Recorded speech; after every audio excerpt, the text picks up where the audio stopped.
पत्र के लिए धन्यवाद। कार्यक्रम के सभी सुनने वालों को अरुण पांडे का नमस्कार। और श्रोताओं, आज एक बार फिर से हैं वही जिनसे आपकी वर्षों की शनासाई है और इनकी मुस्कान इनका नाम बता देती है, और इसीलिए हमने उस शेर के मिसरे का भी जिक्र किया। सना सलीम जी हैं। नमस्कार सना सलीम जी को भी। अरुण जी आपको नमस्कार, और कार्यक्रम सुनने वाले सभी श्रोताओं को सना का नमस्कार। लेकिन अरुण जी, ये जो पहला शब्द आपने बोला है इसका मतलब मुझे भी नहीं मालूम और श्रोता भी जानना चाहेंगे। ये तो श्रोताओं के जो मेल आते हैं ना, जिसमें आपका जिक्र रहता है। आज सना अपी हैं इन मेल में भी। ना ना ना ना इस वर्ड पे ये वर्ड बैन हो गया है लेकिन श्रोताओं का जो लगाव है आपसे जी, तो वो आपको अपी बना ही लेते हैं, और इस पे आपका कोई वश भी नहीं है तो लेकिन श्रोता मेल जरूर लिखते रहे, क्योंकि कुछ श्रोता, जैसे हमने पिछले हफ्ते कहा था, वो थोड़ा सा लगता है कि जिसको कहते हैं कि गर्मी जज्बात ने, हालात ने रोने न दिया, तो लगता है लिखने नहीं दे रही है ये जो गर्मी है इसका मौसम। लेकिन आज बड़े रंग बिरंगे मेल आए अरुण जी तो हम लोग इन मेल को पढ़ने का सिलसिला शुरू करते हैं, इस उम्मीद के साथ कि श्रोता यूं ही कार्यक्रम सुनेंगे और हमें मेल भी भेजते रहेंगे। इंतजार जरूर करें, क्योंकि बहुत बार नए नए श्रोताओं के मेल आते हैं, तो हम लोग मिला जुला करके शामिल करने की कोशिश करते हैं जी। तो पहला आज का ये जो मेल है वो मिला है पाकुड़ झारखंड से जी। भेजने वाले हैं उत्तम कुमार भगत। ये लिखते हैं 25 मई को पत्र के लिए धन्यवाद। कार्यक्रम की प्रस्तुति बहुत अच्छी लगी अरुण जी, और मेरा नाम बदल चुका है। साइना सलीम मीठी और देखिए खनकती हुई की जगह खटकती मेरी आवाज खटक रही है। ये लगता है गूगल का जो हिंदी जो लिखता है वो इनपुट टूल से उसका एक बार असर रीचेक है। नहीं करते। हाँ, रीचेक कर लिया करी तो सना अपी को तकलीफ होगी ना, खनकती की जगह खटकती हो गया है और नाम तो सही होना चाहिए। लेकिन झारखंड वो जगह है जहाँ से उत्तम जी लिख रहे हैं, वो हरियाली वाली जगह है, बहुत सारे जंगल हैं और पठारी इलाका है, तो वहाँ मौसम ठीक ठाक रहता है। और हमारा कार्यक्रम अलग अलग मुख्तलिफ जगहों पर सुना जाता है, तो श्रोताओं के लिए भी बहुत सारी जगह हैं जहाँ से वो कहीं मौसम अच्छा है और कहीं थोड़ा सा तलखा यहाँ की तरह जी। तो इन्होंने लिखा है, जिसको मैं करेक्ट करके पढ़ रही हूँ, अरुण जी और सना सलीम जी की मीठी खनकती हुई आवाज में श्रोताओं के पत्रों को पढ़ना बड़ा ही आनंद दे गया। श्रोताओं के ढेर सारे खतों को पढ़ा गया, और फिर 23 मई को फरमाइशी गीत एक्सप्रेस कार्यक्रम में मधुरता से भरी आवाज का हर कोई कायल होता है, और यही मधुर और दिलकश आवाज और मिठास लिए एक अदृश्य और दिल को छू लेने वाली आवाज ये गाड़ी कहाँ पहुंचने गूंज रही है आकाशवाणी केंद्र वाराणसी में पूरा पढ़ूंगी आकाशवाणी केंद्र वाराणसी से बहुत ही लोकप्रिय कार्यक्रम फरमाइशी गीत एक्सप्रेस कार्यक्रम में गीतों का चयन दिल की गहराइयों में समा गया और संगीत बेमिसाल रहा। इतनी मनमोहक और दिल को छू लेने वाली प्रस्तुति के लिए आदरणीय अरुण पांडे जी को दिल से साधुवाद और आभार। तो सना जी ने बिल्कुल काला लिबास पहना हुआ है, नजर न लगे तो बहरहाल ये जरूर करें उत्तम जी कि एक बार पढ़ लिया करें, ताकि जो नाम वगैरह हैं वो सही सही हो और अल्फाज सही हो, वरना खनकती हुई आवाज, खटकती हुई आवाज हो जाती है। बहरहाल आपने जिस प्रोग्राम का जिक्र किया, हम आपको तहे दिल से शुक्रिया कह रहे हैं, और बाकी भी कार्यक्रम सुने, सना अपी के प्रोग्राम सुने और उसके बारे में अपनी राय जरूर हम तक पहुंचाएं जी। इस मेल के लिए आपका शुक्रिया। अगला मेल है दिलशाद हुसैन फातिमा सोगरा, मुबारकपुर ऊंची तकिया आजमगढ़ से। ये लिखते हैं, सर नमस्ते, हम कुशल पूर्वक रहकर आपका प्रसारण अत्यंत रुचि से सुनते हैं। दिनांक 11 मई को आपके केंद्र से प्रसारित कार्यक्रम लोकरंग अरुण सर द्वारा प्रस्तुत सुना, सभी देशभक्ति गीत पसंद आया, अति सुंदर प्रस्तुति। दिनांक 12 मई को आपके केंद्र से रिले उर्दू कार्यक्रम के अंतर्गत आकाशवाणी प्रयागराज की प्रस्तुति में बुद्ध पूर्णिमा के अवसर पर विशेष उर्दू कार्यक्रम में मोहम्मद परवेज खां से मकाला उर्दू अदब और महात्मा बुद्ध कला में शायर में कमर आबदी को सुना, बहुत पसंद आया। ये अच्छा है कि उर्दू प्रोग्राम जो प्रसारित होता है लखनऊ मरकज से, वहाँ का भी आप लुत्फ लेते हैं, और वहाँ पे अलग अलग केंद्रों के जो हमारे वार्ताकार हैं, शायर हैं, वो उसमें शिरकत करते हैं और अच्छी प्रस्तुतियां पूरे प्रदेश से हमारे श्रोताओं तक पहुंचती हैं। तो ये प्रोग्राम आपको पसंद आया, आपकी तारीफ, आपकी मुबारकबाद शायरों तक और लखनऊ मरकज के प्रस्तुतकर्ता तक पहुंच रही है जी। आगे लिखते हैं कि दिनांक 13 मई को अरुण सर द्वारा प्रस्तुत कार्यक्रम फरमाइशी गीत एक्सप्रेस सुना, सभी गीत अच्छे लगे। दिनांक 12 मई को कार्यक्रम लोक संगीत के अंतर्गत प्रसारित सुरेंद्र प्रसाद गुप्ता को सुना, बहुत अच्छा लगा। दिनांक 14 मई को कार्यक्रम गुड मॉर्निंग बनारस के अंतर्गत आशुतोष जी की उम्दा प्रस्तुति सुनी, मजा आ गया, ज्ञान का भंडार रहा। दिनांक 14 मई को ही आशुतोष जी द्वारा प्रस्तुत कार्यक्रम कुछ बातें कुछ गीत सुना। अच्छे अच्छे गीतों के साथ साथ बनारस के प्रतिभाशाली खिलाड़ियों की जानकारी मिली। इतनी लाजवाब प्रस्तुति के लिए आकाशवाणी वाराणसी केंद्र को हार्दिक बधाई। हम लोग की कोशिश होती है कि इस तरह के तमाम जो प्रोग्राम है, खासतौर से गुड मॉर्निंग बनारस वगैरह, उसमें आपको अद्यतन और शहर से जुड़े हुए जो हस्तियां हैं, शख्सियत हैं, उनके बारे में जानकारी आप तक पहुंचे, उनकी बाइट्स आप तक पहुंचे। और आशुतोष जी बहुत प्रयास करके अच्छे प्रोग्राम आप तक लाते हैं। उन्हें जानकर खुशी होगी कि उनके प्रोग्राम आपको पसंद आ रहे हैं। जी, आगे लिखते हैं कि दिनांक 15 मई को आपके केंद्र से प्रसारित कार्यक्रम सुगम संगीत के अंतर्गत प्रसारित मीरा दास को सुना। दिनांक 16 मई को आपके केंद्र से प्रसारित ईमेल पर आधारित फरमाइशी गीत एक्सप्रेस अरुण जी द्वारा सुना, सभी गीत अच्छे लगे। दिनांक 16 मई को आपके केंद्र से प्रसारित सना सलीम जी द्वारा प्रस्तुत कार्यक्रम गुड मॉर्निंग बनारस सुना, अत्यंत रोचक, ज्ञानवर्धक, प्रेरणादायक। सना जी खुश हुई कि आपने इतने सारे उपमाएं उनके लिए लिखी हैं और नाम भी सही सही लिखा है, तो भगत जी वाली शिकायत नहीं होगी। वैसे दिलशाद जी की हिंदी भी बहुत अच्छी है, बिल्कुल भाव विभोर हो जाते हैं कार्यक्रमों को सुनते हुए और हम लोग पढ़ते हुए। दिनांक 17 मई को कार्यक्रम गीतांजलि शुचि उपाध्याय द्वारा प्रस्तुत सुना, सभी चुनिंदा गीत मनभावन लगा। इतनी अच्छी प्रस्तुति के लिए आकाशवाणी वाराणसी को बधाई। 18 मई को कार्यक्रम आज इतवार है के अंतर्गत प्रसारित झलकी टेंडर सुना, मनोरंजन के साथ साथ कुछ सीख भी मिली। इतनी लाजवाब प्रस्तुति के लिए बधाई।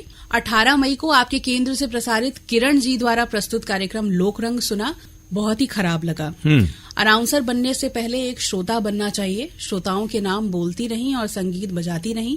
ऐसा क्या, जैसे कि एक फॉर्मेट में प्रोग्राम होता है, जैसे लोकरंग यानी व्हाट्सएप पर आधारित जो भी कार्यक्रम होते हैं, जैसे इस प्रोग्राम में हम लोग कलाकारों के नाम शुरुआत में बताते हैं और श्रोताओं को उन्हीं के गाने की फरमाइश व्हाट्सएप के जरिए भेजनी होती है। तो कलाकार के नाम उन्होंने बताए होंगे और फरमाइश आई होगी, वो शामिल हुई होगी। हाँ, तो इन्होंने आगे लिखा है कि श्रोताओं के नाम सुनाई नहीं दिए। अच्छा, यानी या तो माइक ऑन ऑफ हो गया होगा, कुछ ऐसी तकनीकी वजह हुई होगी। लोकरंग कार्यक्रम के अंतर्गत गया प्रसाद शास्त्री जी को सुने बहुत दिन हो गए। दिनांक 19 ये है ना कि जैसे दिलशाद जी गया प्रसाद शास्त्री के कुछ हमारे पास लोकगीत हैं, लेकिन वो सभी पुराने समय के निर्गुण हैं, आमतौर पे कबीर के गाए हुए या कुछ बहुत ही पारंपरिक निर्गुण गीत हैं। तो लोकरंग कार्यक्रम में जब होता है तो हमें 3-4 कलाकारों के थोड़ा सा मिलते जुलते और खुशनुमा गाने भी रखने होते हैं, तो उसमें कई बार वो फिट नहीं बैठता। फिर भी कुछ ऐसे अवसर होते हैं जब आपको गया प्रसाद शास्त्री के भी निर्गुण सुनने को कार्यक्रम में मिलते हैं। बहरहाल आपकी फरमाइश हमने नोट कर लिया और आइंदा समय में आपको उनके गाने, ये लोकगीत लोकरंग कार्यक्रम में भी सुनने को मिलेंगे। जी, आगे इन्होंने लिखा है कि दिनांक 19 मई को गुड मॉर्निंग बनारस के अंतर्गत आशुतोष जी से गर्मियों में आम की कहानी, आचार्य हजारी प्रसाद द्विवेदी पर वार्ता और काशी कथा में जानने को मिला कि कैसे पड़ा गढ़वासी टोला का नाम। सभी कार्यक्रम बहुत अच्छा लगा, मालूमात में इजाफा हुआ। आपकी मालूमात में इजाफे के लिए ही ये प्रोग्राम सना जी और आशुतोष जी जैसे टैलेंटेड लोग करते हैं। और अब बनारस तो बहुत ही प्राचीन दुनिया की नगरी है और जीवंत नगरी है। इसकी एक अतीत की बहुत सारी कहानियां हैं और सही कहानियां हैं जो इन कार्यक्रमों के जरिए आप तक समय समय पर हमारे ये जो साथी हैं वो पहुंचाते रहते हैं। उसमें आपकी सुरुचि बनी रहती है कार्यक्रमों में, ये अच्छी बात है जी। और आशुतोष जी तो बनारस के हैं और एकदम ठेठ बनारसी हैं, तो उनको बनारस के बारे में बहुत ज्यादा जानकारी है। हम तो बनारस के हैं नहीं। 20 मई को अब इनसे कहा जाए मिर्जापुर के बारे में जानकारी लेकर आएंगी, रोचक और सुरुचिपूर्ण। तब गुड मॉर्निंग मिर्जापुर करना पड़ेगा। दिनांक 20 मई को अरुण जी द्वारा प्रस्तुत कार्यक्रम फरमाइशी गीत एक्सप्रेस सुना, सभी गीत अच्छे लगे। दिनांक 20 मई को कार्यक्रम सुहाने तराने में पूजा सिंह द्वारा प्रस्तुत सुना, मालूमात के साथ साथ अच्छे अच्छे गीत सुने। यानी आपकी सखी की भी जो है तारीफ आ गई, हालांकि उधर एक शुचि है, उनकी सखियों की तारीफ अभी नहीं आई है। दिनांक 20 मई को आपके केंद्र से प्रसारित पूजा सिंह द्वारा प्रस्तुत कार्यक्रम गुड मॉर्निंग बनारस सुना, माजी की बातें, छुट्टियों में नाना नानी के घर जाने और देश दुनिया का हाल जानने को मिला। इतनी अच्छी प्रस्तुति के लिए आकाशवाणी वाराणसी केंद्र को बधाई। यह है कि पुराने दौर में गर्मी की छुट्टियों का आनंद कुछ और ही हुआ करता था, लेकिन अब इंटरनेट, ईमेल और अब ये भी है कि गांव वो पहले से गांव नहीं रहे, शहरों से वाबस्तगी हमारी ज्यादा हो गई है। स्कूल में भी होमवर्क, क्लास वर्क, तमाम टास्क चलते हैं और गर्मी के ही समय में बहुत सारे जो अभिभावक हैं वो बच्चों को सिखाते हैं बहुत सारे जो आर्ट, क्राफ्ट या स्विमिंग वगैरह। तो इस कारण से अब गर्मी की छुट्टियों में भी बच्चे व्यस्त रहते हैं और पहले की तुलना में मौसम में भी बड़ा बदलाव आया है। तो थोड़ा थोड़ा सा गांव से तो ये है कि जरूर आज के दौर में, और छुट्टी भी इतनी लंबी 2-2 महीने की पहले की तरह नहीं हो रही है। जी बिल्कुल। आगे इनका मेल अभी खत्म नहीं हुआ है। इन्होंने लिखा है कि 21 मई को सना जी द्वारा प्रस्तुत कार्यक्रम गुड मॉर्निंग बनारस सुना, अच्छा लगा। 23 मई को आपके केंद्र से प्रसारित अरुण सर द्वारा प्रस्तुत कार्यक्रम फरमाइशी गीत एक्सप्रेस नए गीतों पर आधारित जबरन सुना। हालांकि ये होता है ना सना जी कि ये जैसे नए गाने न भी हों, लेकिन ये साजन और रंग और इस तरह की जो बीच की फिल्में हैं जिसमें इनमें से ही बहुत सारे श्रोता उन गानों को सुनना चाहते हैं, उन्हें भी दिलशाद जी पसंद नहीं करते हैं। फिर भी अगर महीने में मान लीजिए कि 10 कार्यक्रम हो रहे हैं तो 3-4 कार्यक्रमों में उन श्रोताओं का भी ख्याल रखना चाहिए। हम लोग इस बात का ख्याल रखते हैं कि हर वर्ग, हर पसंद के श्रोताओं का उसमें गाने उनकी पसंद के शामिल हों। जी, इन्होंने लिखा है कि नए गीतों में लय ताल कुछ नहीं होता, शोर ज्यादा होता है। ऐसा नहीं है, ऐसा नहीं। हर दौर में हर गाना अच्छा हो या हर गाना बुरा हो, ऐसा एक तरह से कहा नहीं जा सकता। हर चीज में कुछ न कुछ अच्छाइयां होती है। नए दौर में भी बहुत अच्छे गायक हैं, संगीतकार हैं और अच्छे मेलोडियस गाने भी आ रहे हैं। बस हमें थोड़ा सा नजरिए पर ध्यान देना है कि जितना हम वापस तो लौट नहीं सकते ना माजी की ओर, जैसा आपने लिखा है। तो 30, 40, 50 की तरह के न तो वैसे साज हैं, न साजिंदे हैं, और न वो तकनीक में भी बहुत बदलाव आ गया है। तो थोड़ा सा समय के साथ कभी कभी चलना होता है और हर तरह की फरमाइशों का ख्याल रखना होता है। हर बार हमने यही कहा है। तो कभी कभी यूं भी हमारे ही जरिए सही आप इन नए तरह के गानों का भी आनंद लीजिए और उसके बारे में लिखिए। इस मेल के लिए शुक्रिया दिलशाद जी। अगला मेल है परवेज अहमद का शुक्लपुरा वाराणसी से। ये लिखते हैं, सर्वप्रथम अरुण जी और सना जी को नमस्कार। गृह लक्ष्मी में राष्ट्रीय कृमि मुक्ति दिवस पर आकांक्षा सिंह जी से डॉक्टर ओपी सिंह जी की बातचीत, जिसमें कैसा खाना खाएं और बच्चों को खिलाएं, पेट में कीड़े ना हो। 2 साल से लेकर 19 वर्ष के सभी बच्चों को दवा खिलाना जरूरी होता है। और उसी दिन रूपक सुना, जिसमें विद्यापीठ के वरिष्ठ अध्यापक को सुना। गुड मॉर्निंग बनारस और मधुरिमा और एक ही फिल्म से कार्यक्रम में आशुतोष जी की प्रस्तुति। मधुरिमा में कवि और गीतकार विविध भारती के पंडित नरेंद्र शर्मा जी, जिनकी रचना नाच रे मयूरा गीत और उनकी आवाज भी सुनने को मिली। एक ही फिल्म से कार्यक्रम में कमाल अमरोही जी के बारे में फिल्म पाकीजा, उमराव जान, राम तेरी गंगा मैली हो गई, राज कपूर और रविंद्र जैन जी के बारे में बताया गया। प्रोग्राम पसंद आया। आप लोग मेल लिखने के पहले एक बार जरूर रीचेक कर लीजिए, बहुत दिक्कत हो रही है पढ़ने में। फरमाइशी गीत एक्सप्रेस में हमारे प्रिय अरुण सर जी की प्रस्तुति थी लाजवाब। जैसे ही अरुण सर फिल्मों के नाम बताते हैं, काफी तादाद में मैसेज आ जाते हैं, लेकिन अरुण सर निराश नहीं होने देते और सभी श्रोताओं के नाम शामिल होते हैं। तो आप भी निराश न होने दे परवेज जी, और बाकी भी श्रोता हैं। थोड़ा सा जैसे आप मेल वक्त निकाल कर लिखते हैं, एक बार पढ़ लेंगे तो कुछ जो चीजें छूट जाती हैं या फिर अलग टाइप हो जा रही हैं, तो सना जी को तकलीफ नहीं होगी। या फिर कोई भी जो मेल पढ़ेगा, जवाब देगा, तो एक जो लय ताल है वो बनी रहे और आपकी बात भी सही तरीके से जिस मंशा से आप लिख रहे हैं वो आप तक पहुंचे। हमारी कोशिश यही होती है। इस मेल के लिए शुक्रिया आपका। अगला मेल है देवरिया से तारिक हसन का। ये लिखते हैं, मेरा पत्र शामिल करने की कृपा करें। कृपा हो गई है। आकाशवाणी के सभी लोगों को मेरा नमस्कार।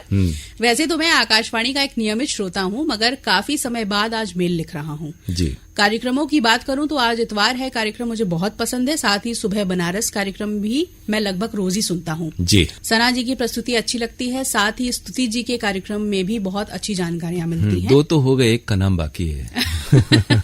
हाल ही में उनका जो कार्यक्रम सुना, उसमें मौसमी फल जामुन के विषय में जो उन्होंने बताया, वाह, उससे सच में मुझे अपने बचपन की याद आ गई। देवरिया, गोरखपुर, फैजाबाद, वो जो इलाके हैं ना, बस्ती, वहाँ का जामुन बहुत अलग तरह का होता है और इसलिए भी इन्हें याद आ गई होगी उधर की। जी, तीसरा नाम आ गया अरुण जी। इसके अलावा अरुण जी मेरे सबसे पसंदीदा प्रस्तुतकर्ता हैं, जिनको सुनने के लिए मैं अपनी कार में रेडियो चला के जाता हूँ। अरे वाह। हालांकि ये तीसरा नाम वो नहीं है जिसका मैं जिक्र कर रहा था, लेकिन ये कि आप रेडियो के प्रोग्राम सुनते हैं और चलते फिरते भी सुन लेते हैं, कार में भी, तो ये हमारे लिए और भी खुशी की बात है। ये पहला आपका मेल है शायद, तो ये शामिल है कार्यक्रम में और हम आपका स्वागत इस्तकबाल कर रहे हैं, इस उम्मीद के साथ कि ये जो सिलसिला है मेल लिखने का, ये आप बनाए रखेंगे और बाकी कार्यक्रमों का भी जिक्र आइंदा मेल में आप करेंगे। शुक्रिया इस मेल के लिए। जी। अगला मेल है, या ये कह सकते हैं कि अगला सवाल है भोलानाथ जी का। जी। ये इन्होंने लिखा है कि DRM रेडियो सेट नहीं मिल रहा है, आपके प्रसारण को कैसे सुनूं? हाँ, ये जरूर है कि हम लोग अनाउंसमेंट करते हैं और प्रोमो वगैरह भी है कि DRM पर आप प्रसारण सुन सकते हैं, लेकिन ये जो डिजिटल रेडियो मॉन्डियल है ना, तो इसका जो सेट है वो काफी महंगा होता है। और हालांकि आपके इस मेल के बाद हमने भी चेक किया तो ये रेडियो सेट फिलहाल वास्तव में उपलब्ध नहीं है। तो इसकी प्रासंगिकता की ओर हम लोगों को ध्यान देना होगा और इस ओर हम लोग गौर कर रहे हैं कि आपको रेडियो सेट मिले और मुफीद कीमत पर मिले, क्योंकि बहुत महंगा रेडियो सेट होगा तो यूं ही रेडियो से श्रोता थोड़ा थोड़ा दूर हो रहे हैं। तो ये जरूर सभी को, जो व्यवस्था से जुड़े हुए लोग हैं, उन्हें इस ओर ध्यान देना चाहिए कि अगर कोई टेक्नोलॉजी आती है तो उसको रिसीव करने वाला जो यंत्र है वो भी सरलता से सभी को उपलब्ध हो। आपकी बात हमने नोट कर ली है, लेकिन आइंदा जब आप मेल भेजेंगे तो कार्यक्रमों का भी जिक्र जरूर कीजिएगा। इस मेल के लिए आपका बहुत बहुत शुक्रिया। और अब आज के कार्यक्रम का आखिरी मेल जो है वो हम शामिल कर रहे हैं शहनाज खान का, राजाजीपुरम लखनऊ से।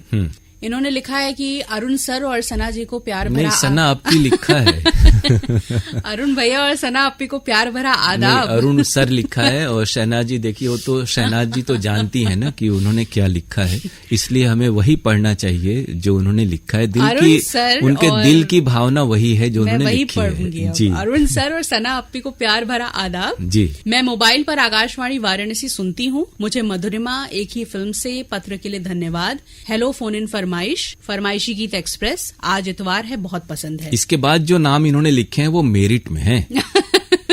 सना सलीम 1 नंबर, कमलेश 2 नंबर, स्तुति आ गई, राजेश कुमार गौतम और अरुण सर की आवाज और कार्य उल्टा लिख दिया है इन्होंने। ये बहुत अच्छा मेरिट लिस्ट बनी है शहनाज जी, और हम इसके लिए आपको इनामात से नवाजेंगे। अरुण सर की आवाज और कार्यक्रम प्रस्तुतिकरण बहुत अच्छा लगता है। लखनऊ केंद्र से प्रसारित होने वाला उर्दू कार्यक्रम मुझे बहुत पसंद है। यह है कि देखिए, लखनऊ में रहती हैं लेकिन हमारे बनारस के प्रोग्राम सुनती हैं और उर्दू कार्यक्रम भी बनारस के मार्फत ये सुन रही हैं। तो शहनाज जी, खासतौर से आप वहां रहकर हमारे प्रोग्राम सुनती हैं और आपने इतनी अच्छी लिस्ट बनाई और सना अपी की भी तारीफ की। हम शुक्रगुजार हैं। यूं ही कार्यक्रमों से जुड़े रहें और हफ्तावार मेल जरूर भेजा करें। जी, इस मेल के लिए आपका बहुत बहुत शुक्रिया। और क्योंकि अब हमारे पास समय नहीं बचा है अरुण जी, और मुझे बहुत गिल्ट हो रहा है कि ये जो मेल अगला था वो मैं शामिल नहीं कर पाई, क्योंकि यही वो रंग बिरंगा मेल था। अच्छा। और ये सिर्फ आपके लिए लिखा गया था। तो अगले हफ्ते इंशाअल्लाह ये मेल शामिल होगा। और आप अपने मेल्स जो है ऐसे ही भर भर के भेजते रहिए PKLDAIR Varanasi @gmail.com पर। PKLDAIR Varanasi @gmail.com पर आपकी प्रतिक्रियाओं का हमें इंतजार रहेगा। आपसे मुलाकात होगी अगले हफ्ते इसी कार्यक्रम में। तब तक के लिए अरुण पांडे और सना सलीम को दीजिए इजाजत। नमस्कार।